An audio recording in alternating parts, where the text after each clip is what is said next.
is still being decided, but one thing is clear: the people remain bitterly divided after last week's deadly violence in Kiev. CCTV's Roee Ruttenberg reports from Ukrainian capital. Seeking justice.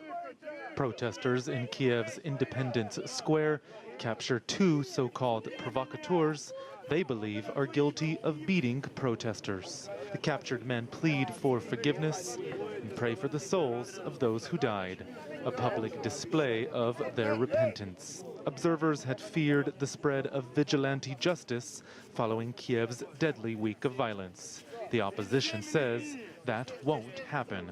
Still, the two men are paraded through the square as onlookers curse them. The people, they say, will judge them. The corridor of shame is necessary. We take them to the stage and tell all the people about this person, so that everyone in all of Ukraine can see who is against this country. Look at him. He is crying. Don't humiliate him.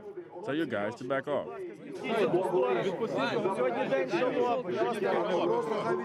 In contrast, elsewhere in the square, the mood was solemn and spiritual as thousands of people continued to fill the Maidan.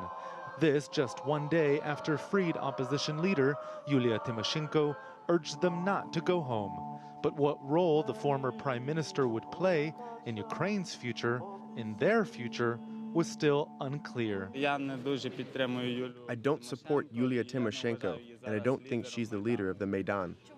I didn't like that the opposition added securing her release as part of the Maidan's demands, and I would oppose her becoming the next president or prime minister.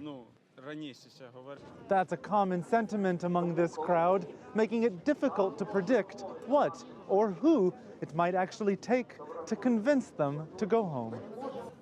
Particularly when the wounds are still fresh and so much is still uncertain. Roee Ruttenberg, CCTV in Kiev.